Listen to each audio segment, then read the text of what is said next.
Hey there. Welcome to the Adventures in Brain Injury podcast. Welcome back if you've been here before, and if you haven't, welcome. This is a podcast for people with brains who want to learn how to upgrade their brain function.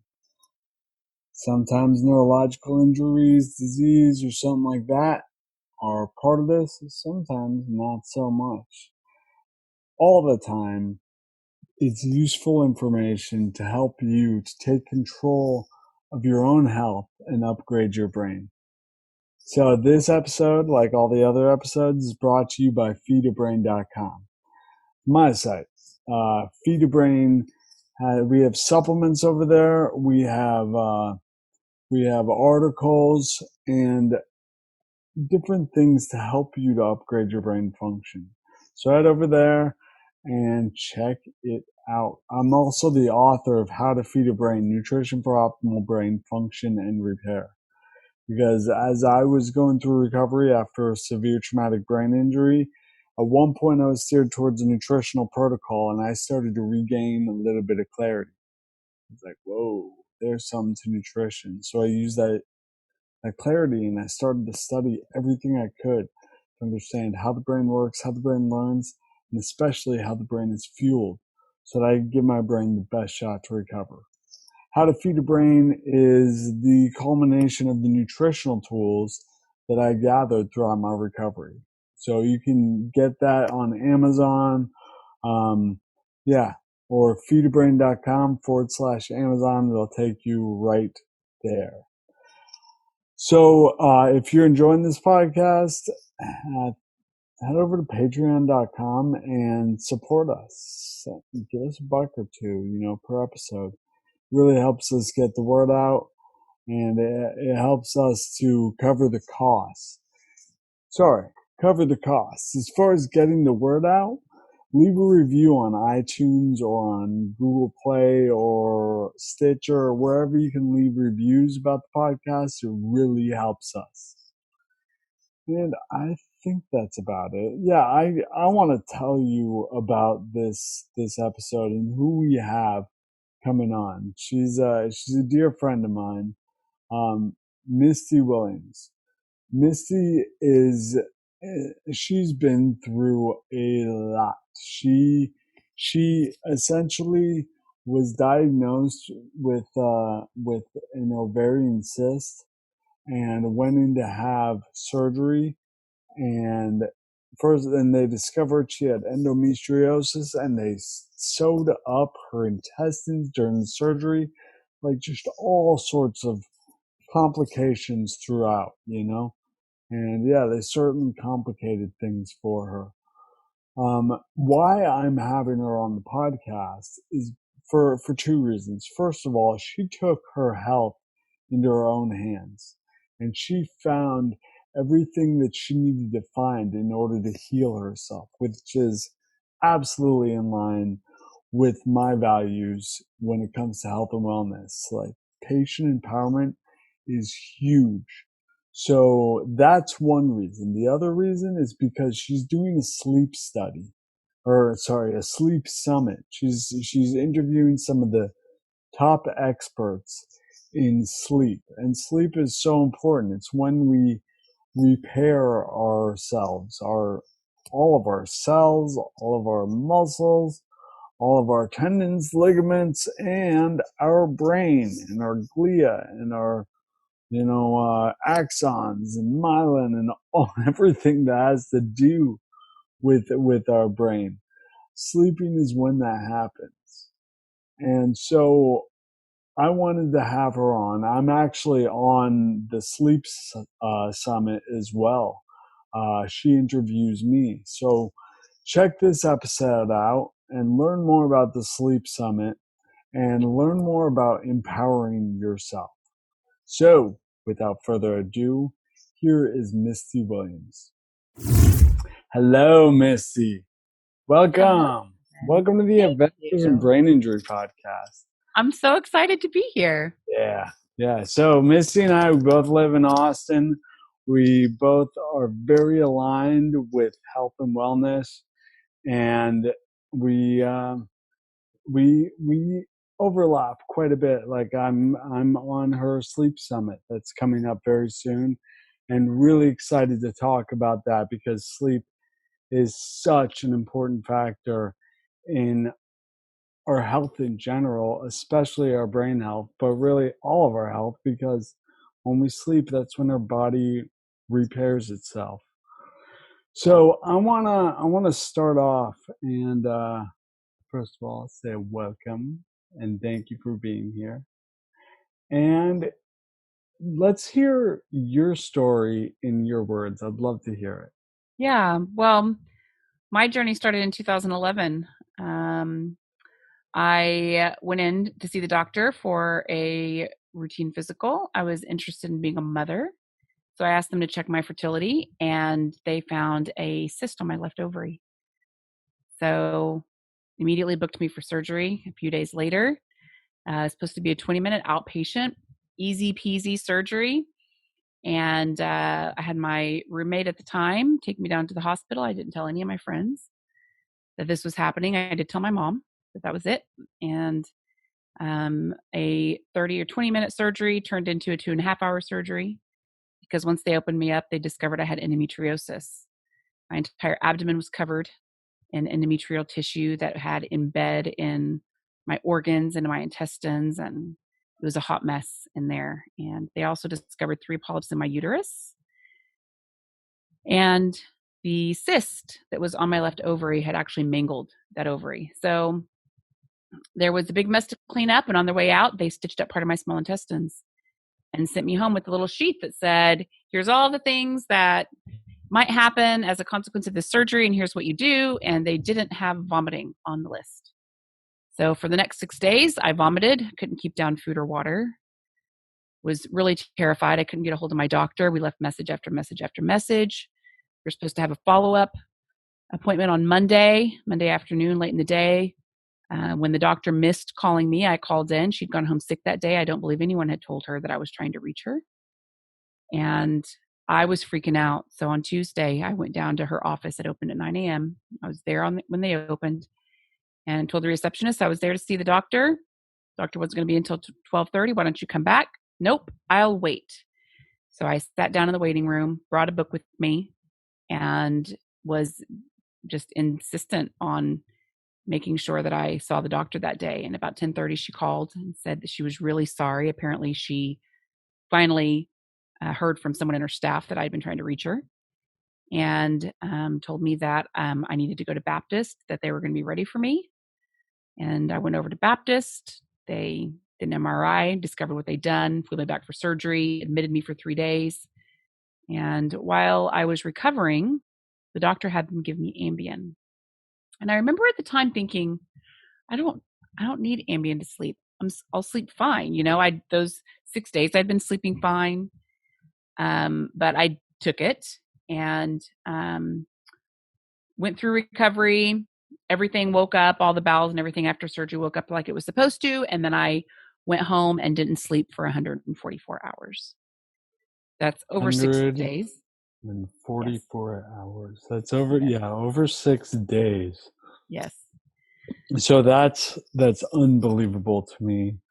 I mean, I know that like at Guantanamo Bay, they were like doing sick and twisted experiments to see what was the most torturous, and sleep deprivation was the most torturous. Mm-hmm. 6 days. 6 Wow. days. So, and that It was was with torture. Ambien. Say that again. That was with Ambien. Nope, I didn't do Ambien at home, but I understand why she wanted me to do it now that I've been through all of that. You know, she knew that my body, because of 6 days of this unbelievable stress and crisis state that my body was in, she knew that I would have this massive buildup of cortisol, and it may result in my sleep hormones not properly producing. So she wanted to make sure that I slept after the surgery. So basically what happened is we had this artificial induction of sleep, right? And then once I got home, I didn't have Ambien. And, you know, in hindsight, not that I'm a proponent of Ambien, but with that knowledge, you would think that she would have sent me home with something and warned me that maybe my sleep would be compromised and here's what to do in case, but that didn't happen. So 6 days is a very long time to go without sleep. It's torture. It can kill you. I think 8 or 9 days is the max that supposedly you can do without sleeping before you die. Your body just shuts down. So I remember the first night not sleeping. That was weird. I'd never had insomnia before. And then going to bed the second night and still not sleeping. And, I was tired that second day because I hadn't slept. And all night long, I'm laying in bed, still not sleeping. And I remember waking up the third day just feeling so exhausted and going through the day. And, you get to the point where you're almost like hallucinating. Like you can't have normal conversations with people. Like I remember looking at I needed to get some work done. Now I'd missed work for a week and not being able to process what to do and just having to set it aside and just get through another day, waiting for evening to come. I would lay down for naps. I wouldn't sleep. So every night I begged God for sleep. And finally on the seventh night, I was able to sleep. But the unbelievable toll that took on my body created terrible brain fog, just crazy fatigue. And it went on for months. I remember going in for my follow-up appointment with her. And I don't remember if I told her that I didn't sleep for 6 days. I can't remember if I told her that. But she did tell me in that appointment that I had endometriosis. And I asked her what caused endometriosis.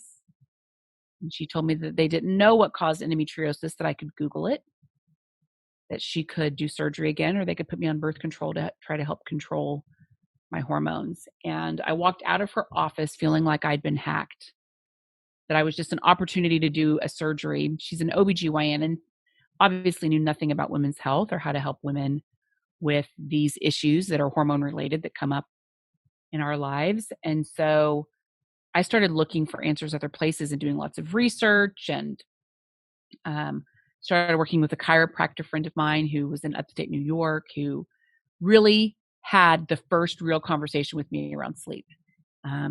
He asked me about my sleep, like, how are you sleeping? And I told him that, historically I'd slept fine. He knew I was dealing with a lot of fatigue. Historically I'd slept fine. When you go to bed, I go to bed about 2 a.m. 2 a.m., Misty. Yes. How long have you gone to bed at 2 a.m.? Since I was 18. I was 35 at the time. He's like, you cannot do that. You cannot stay up that late. You've got to be in bed by 9 or 10 o'clock every night.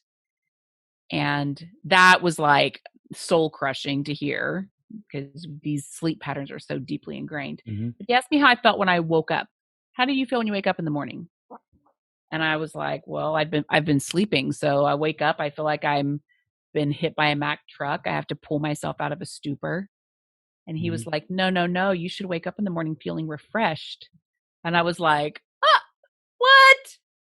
That's never happened. What? I didn't even know that. What are you talking about? Yeah. Yeah. Well, that was me exactly. too. I bartended till 5 a.m. and got home, walk the dog, and then lay down and go to bed. And I'd go to sleep when the sun came up, and then I'd sleep until until I don't know, noon or 1 or 2 or something, and do it all over again. Yep. And yeah, I hear you. But dialing in, well, so all right, with dialing in your sleep, how did that come about? Well, I was having this conversation with Andrew, and he basically told me that this is something I had to do. So immediately, I was willing to do whatever it took at that point, having this disease diagnosis and just feeling terrible. I was willing to go to sleep. So I like cold turkey started going to bed around 9:30 at night. And, some nights I would lay there for a while, but it didn't take my body long to start falling asleep then. What was really strange though, is I would still sleep in until 8 or 9 o'clock and wake up feeling exhausted. And now I'm sleeping 12 hours. Mm-hmm. I'm sleeping 12 hours. And it took about 6 months for me to get to the point where I had the experience that he described of waking up feeling refreshed. And for me, it was tied to cold baths. I started taking cold baths in the evening. 65-degree water or so. It was the temperature of tap water. It was winter. And after about 2 weeks of cold baths, which I was doing for my mitochondria because I heard it was beneficial, I had no idea it would impact my sleep. So after about 2 weeks of that, I started waking up just feeling light, like ready for the day. And wow, that was like life-changing. But it was a roller coaster after that. I sometimes would wake up feeling amazing, and then I would go through different seasons of my own healing journey, and there's times that I'm sleeping like crap.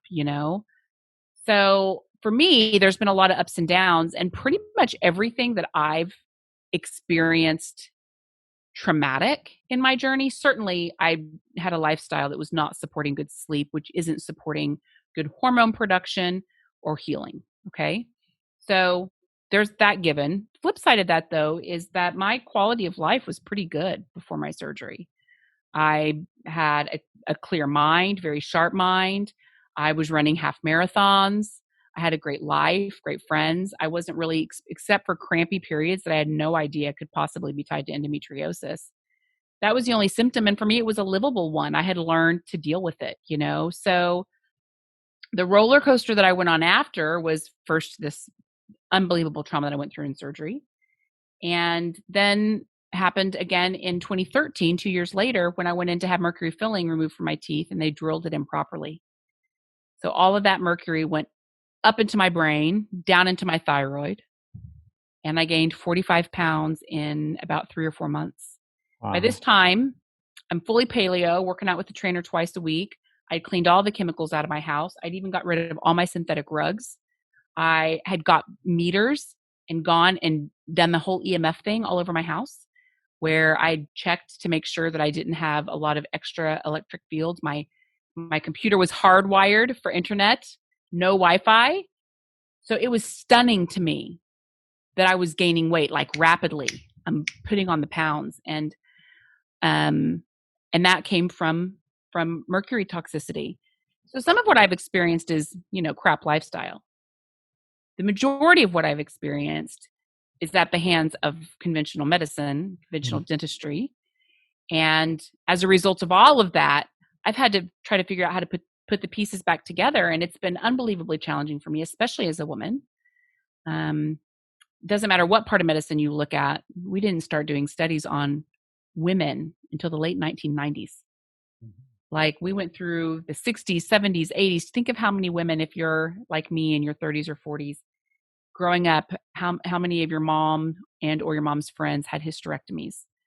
I mean, they're doing, like, all of women's health basically has been decided upon without any real data on what the immediate or long-term ramifications of these decisions are. And the symptomology of what women experience as they're getting older has not been studied by medicine.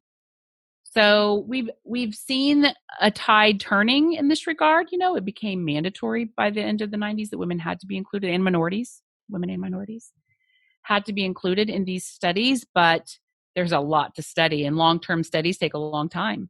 So at this time, in the early teens of the 2000s, I don't know what we could call that, I was trying to piece these things together, and we didn't have the amazing resources that we have now in 2020 to help guide me. So I beat my head against a wall for 5 years. And my experience in this whole journey is really the inspiration behind Healing Rosie and this community that I've developed for women who are dealing with flabby, foggy, and fatigue as they get older. They're having these mystery symptoms, and they beat their head against a wall. And we could talk about all the ways I beat my head against a wall, going to doctors and them telling me my labs were normal and everything's fine. And I mean, I literally had to move into fight mode for a while there to try to get help. Unfortunately, I'm past that in my journey, but it was a struggle, and I don't want women to struggle. And so thus the Healing Rosie community was born, which has been this unbelievable blessing and privilege of my lifetime to be able to do this for women and give them what I wish I would have had. But, out of that experience, it's become really obvious to me that this sleep problem is universal. And it doesn't matter what you're dealing with, what diagnosis you have, what symptom set you have, you aren't feeling like crap and sleeping great. They just don't go together. When you're sleeping great, you're feeling great. When you're not sleeping great, all the disease stuff crops up. So that's really what inspired me to put together Your Best Sleep Ever and invite so many of the wonderful practitioners and experts that I know in our space to come in and teach us how to manage these different symptomologies, different diagnoses, and different bona fide sleep challenges that we're experiencing as we get older. Yeah, it's so true. And me coming from brain injury perspective, definitely sleep apnea is very common with brain injury. And there was a couple things that I wanted to touch on that you were talking about. Um, Females not being in the research until recently. And that includes with brain injury, and seeing the hormonal changes with brain injury are huge. We're actually seeing a lot of different things that we can do hormonally as women. I interviewed somebody who who got pregnant and had a baby after her brain injury, and that healed her in so many ways because progesterone went through the Right. roof. And in addition, stem cells and human growth hormones, all sorts of things to redevelop, regrow, restore the brain. And we haven't gotten much of this stuff in the research yet. And there's no reason to wait for the research to catch up to things when we can empower ourselves. And I know Right. you're on board with that, with Yeah. patient empowerment. Another thing that we were talking about is conventional medicine, the what I call the conventional care medical matrix, which it can certainly become, especially with chronic conditions. Like, I am a huge fan of conventional care when it comes to acute care. Like, I'd be very dead if it wasn't for conventional care coming in there and saving my life. But after my life was saved and I was stabilized, it's like me getting well, me restoring health. That was on me. Much like you, restoring your health was on you. Yeah. And when you're in that place where you're in a where you have a debilitating condition, chronic condition, you study like your life depends on it because it Yep. does. That's exactly what happened for me too. Yeah. Yeah. So for our audience, can you explain what endometriosis is? Yes. So, unlike the doctor that diagnosed me, that had seemingly no clue, it seems that endometriosis is genetic in part. You could definitely have a genetic predisposition to endometriosis. It's the result of estrogen dominance, where your estrogen to progesterone ratio gets skewed. And as a result of this imbalance in the body, it's almost like the body starts mutating. There's uh, estrogen imbalance. It creates a lot of problems. So endometriosis is one, cysts and nodules is another. So you think about a lot of the issues that the women's health around the sex hormones, a lot of those issues are caused from dominance of estrogen in a woman's body. It's really interesting to see how mainstream medicine tries to categorize hormonal things with women. One of the things that burned me up is the way that they approach hormone therapy for women. Instead of learning what to do to restore balance in a woman's body, it's very easy to just label estrogen as bad. Estrogen is bad. Estrogen causes cancer. Estrogen causes these other issues. Estrogen doesn't cause them. There's something that's knocking off that hormone balance that's the true root cause, and you have to get to the bottom of it. So, one of the things you look at if you've got endometriosis is what kind of estrogenic substances, xenoestrogens, are you exposed to in your environment. These are molecular structures that mimic estrogen that get absorbed by the body and at the receptors. Could I pause They you for a minute? Mhm. They mimic estrogen. Could you give some examples of those? Of how they mimic estrogen? No, well, yeah. Oh, What of substances? xenoestrogens. Yeah. So xenoestrogens are found in plastics. They're found in our cleaning supplies. They're environmental in nature. We come in contact with them in our very artificial worlds, and and for years, you think about all the chemicals. I mean, this is a total rabbit hole conversation, but that we in the U.S. especially are largely unregulated around all these chemicals. And many of these chemicals have a molecular structure that mimics estrogen.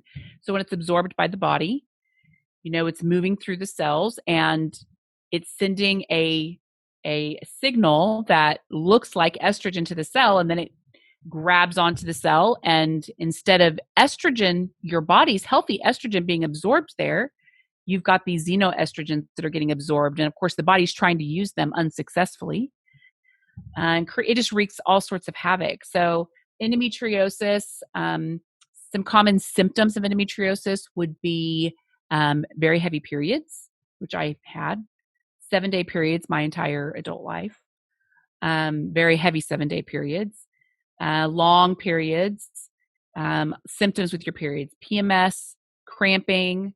I would have to get a heating pad and sleep with a heating pad at night, have a heating pad on my belly while I'm working, popping ibuprofen like it's candy, 3 or 4 ibuprofen every few hours for the first 4 days of my period, just to deal with the intense cramps that came for me around that time of the month. So these things we're taught that all these symptoms for women are normal, and they're not normal. If you have any premenstrual symptoms at all that are the least bit negative, bloating, all of that stuff is created by a hormonal imbalance in your body that can totally be fixed.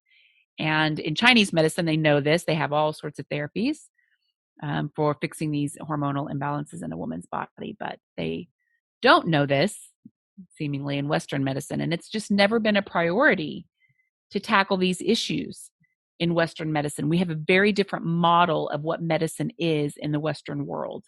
It's just like you described, Kevin. It's acute care. It's what can we quickly fix. The chronic disease states that we're dealing with as Americans are not well studied. And the studies often are paid for by pharmaceutical companies who are only studying how drugs might be able to mitigate symptoms, not how lifestyle protocols, supplementation, whatever might reverse disease. You So know, this is a buyer beware. We just all need to really be aware of how this works. and yeah, I wanna touch on that as well. Like, yeah, it's a profit-driven medical model. It's a capitalistic society, right? And capitalism, good, bad, whatever your thoughts are, what it comes down to is supply and demand. And when we're looking at supply in medicine, that is a treatment. And the demand for that treatment is just that. It is the demand for a treatment, which means a diagnosis, a ailment of some sort. It is a diagnosis, things of that sort that require that treatment. So whether it's a drug or surgery or anything, in this economic model of our conventional care system, it becomes it becomes dollars over people, profits over people, and it's unfortunate. It's the way it is. So let's move for it and let's be aware. Yeah, Exactly, Missy. yeah, yeah. Be aware for sure. So all right, let's talk about sleep. Talk about it. Let's talk a bit more about sleep. So, all right. So, you have this sleep study coming up because, again, you're all about patient empowerment, and there's so much that we can do for ourselves in order to improve our sleep, which is one of the most, arguably the most important aspect of our health, because when we sleep that we rest and digest and restore our bodies and heal ourselves. Mm-hmm. That's right. I am fascinated by this topic, not only because of my own experience, but I started noticing this pattern in our community. Women would come on and they would talk about the different symptoms that they're experiencing and how do we address these symptoms and how can we leverage, hormone therapy or some kind of supplementation or a different protocol. And very often, what would come out of these conversations, we would start talking about one thing, and then as the banter would continue, the whole topic of sleep would come up. Like, I'm just not sleeping at night. And how do I sleep better? And I have trouble falling asleep or staying asleep. And of course, if you're going through menopause and you've got serious drops in estrogen happening, it creates night sweats and hot flashes and just all these unpleasantries, right? So and I've experienced a lot of these because after I had that mercury filling removed from my teeth improperly, my hormones completely tanked. At 38 years old, I was diagnosed with premature ovarian failure. 38 years old, mysterious. And that was by a functional medicine doctor, by the way, who did not even bother to ask to ascertain if perhaps I'd been exposed to mold or heavy metals. I was never asked if I had had metals removed from my teeth. And it just seems like such a no-brainer thing if you're in a root cause practice to ask about. But I was not asked about that. So I didn't connect the dots on that toxicity until 2018. I think I that's a really good point, is bringing up that even your functional medicine doc is not the be all end all, like knows what they're doing, Yes. like Hmm. every professional is a human that's doing their best, and it's not that, you know functional medicine is better than conventional medicine or whatever, and like put all your faith in one of those. Your faith belongs in yourself. That's right. Very good. Well said. Well said. So, so I ended up after that 45-pound weight gain. I've told you all about that. And a lot of the issues that women in the community are dealing with, they have similar hormone dysfunction happening. Maybe it's from mercury toxicity, maybe it's from mold, maybe it's from some other kind of stress, maybe they've got a parasite issue. Maybe they've got chronic viruses that they don't even know that they have, that they've never been tested for, that are just constantly wearing them out. Maybe they've got these prolific gut issues that are, there's just all these different dimensions, but sleep comes up over and over and over again. Like, I'm just not sleeping at night. And I've done all these things and I've tried the hacks and I'm not sleeping. And I mean, there's times that people are begging to be able to sleep. And there's other times where people are feeling like, I'm trying all these protocols and why isn't it working for me when it's working for someone else? And when we drilled into that conversation, you're not sleeping. So sleeping is the time that our body has to rest, repair, restore, and heal. All healing happens when we're sleeping. So if we're not sleeping at night, there's trouble in paradise. We could be spending a lot of money and time on protocols and doctor visits and supplements and all the gadgets that there are to buy, working out with trainers, getting to the gym, all the things. But if we're not sleeping, we're not healing. So that was the inspiration for me. It was like, I want to get my community sleeping. I want to help them figure out this sleep conversation. So Your Best Sleep Ever was born. And of course, I brought in the top sleep doctor that I could find, Dr. Michael Bruce, who's amazing. And he came in and talked to us about sleep as a topic. I mean, he's one of the world's experts in sleep. But there's so many things that affect our energy, our ability to sleep. And I wanted to have this broad conversation about this. This is why I brought you on, Kevin, because if you've had a brain injury and you're dealing with the aftermath of that kind of a disaster, what do you do? Like, what unique situations in that particular circumstance are occurring where someone's going to need some insight. So I try to really approach curating these 40 experts from that perspective. Who are the people out there who have insight into autoimmunity and lots of women's health, of course, because that's really my passion is women's health. Um, but we've got autoimmunity, we've got what happens during menopause, we've got the estrogen dominance conversation, but we also talked about what happens if you've got insomnia and you've got a lot of anxiety. What happens if you have a lot of life stress? What happens if you've had a viral exposure and that viral exposure has left you debilitated where your energy is just flatlined? So I really wanted to explore this topic from a lot of perspectives and open it up so that people could find their unique life circumstance in these talks and interviews that really contain the practical application of the very best science we have on sleeping better. And I could not be more pleased with how it turned out. Yeah, I'm so excited for it.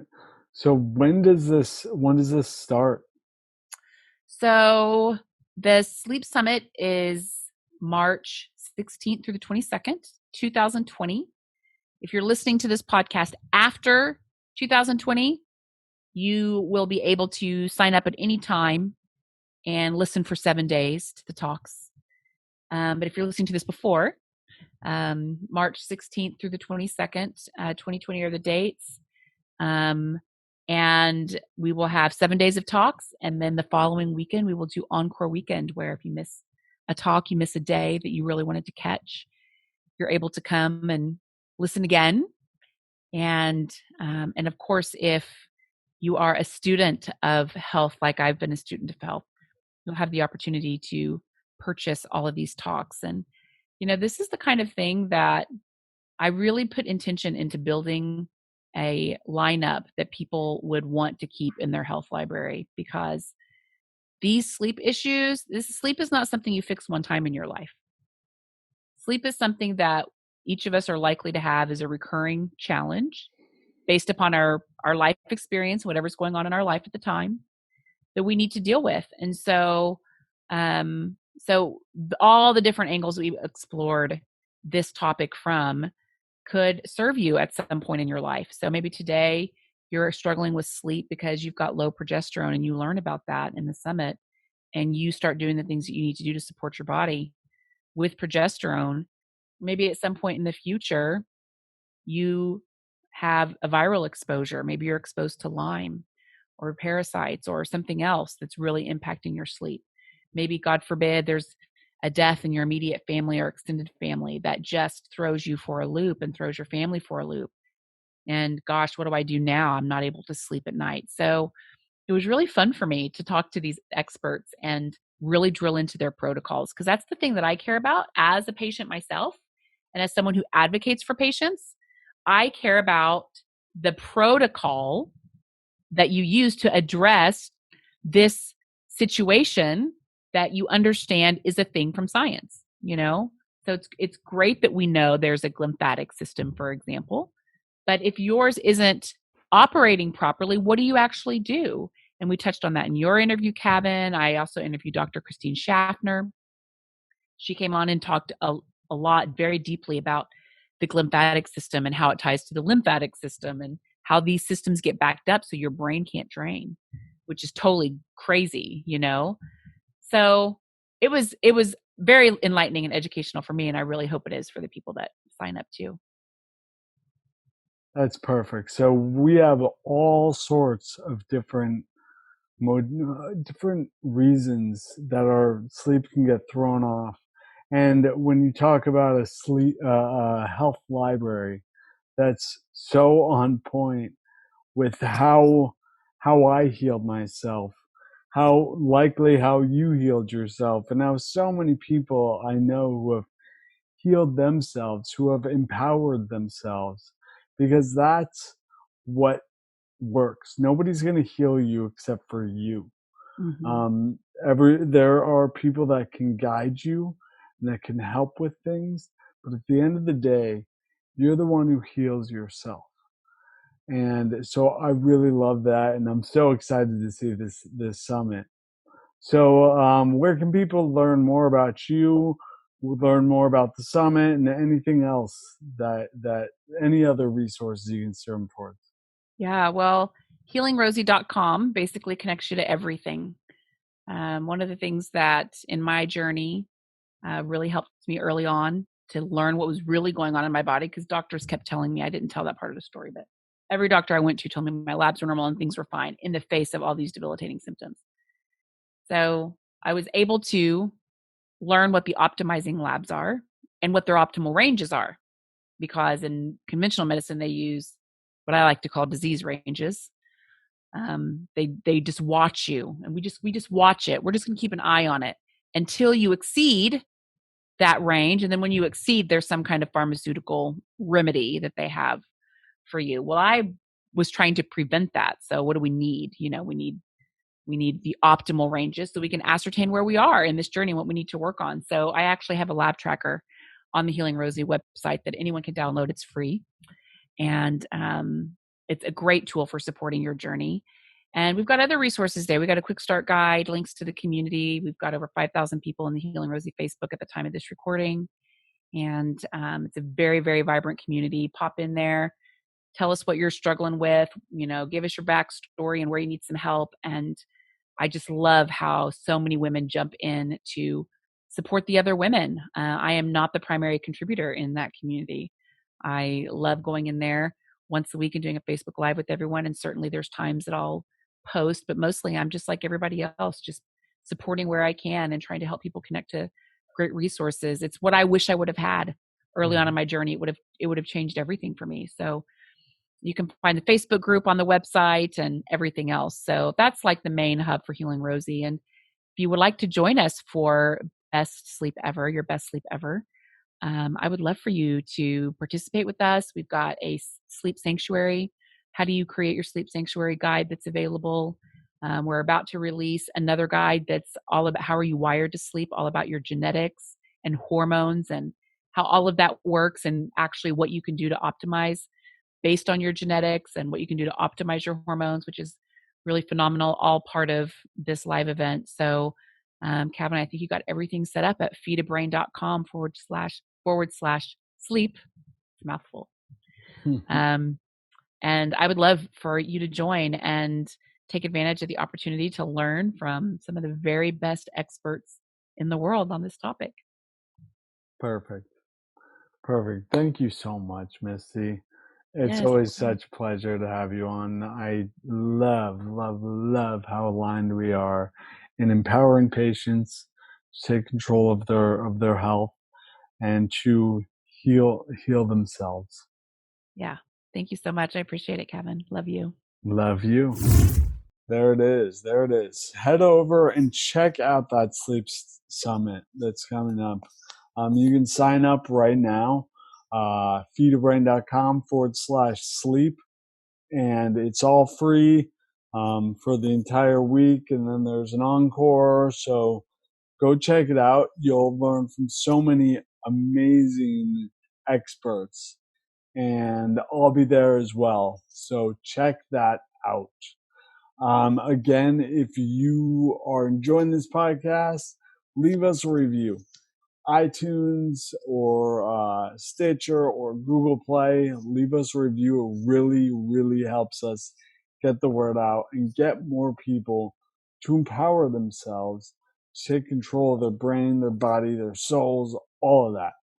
So, yeah, that would be awesome. And if you are able to financially support us, head over to patreon.com and just leave a buck or two per episode. That really helps. And if you got deeper pockets, leave us more. It really, really helps us get it out more consistently. So I think that's it. Oh, yeah. So I'm also working with clients. And if you are in a situation where you have a loved one who has a brain injury, anywhere from while that loved one is in a coma all the way through recovery to where they're looking to live a purposeful, meaningful, enjoyable, awesome life. I love my life. I love every bit about my life. and I want to help others to find what they need. I partner with clients to navigate the conventional care medical matrix, as I call it, and to bring about the best outcome. Outside of the medical setting, I partner with clients to bring about the best outcome and the best recovery given their unique situation. So head over to feedabrain.com/consult and fill out the form. If you were asked to agree to send the investment, write podcast 100 and I will knock $100 off of that investment. See, that's the little bonus you get for listening all the way to the end. So if you're still with me, thank you. And there's going to be little what do they call them? Easter eggs back here. So keep your ears open. Thanks again, guys, and until next time. Someone take me to a doctor.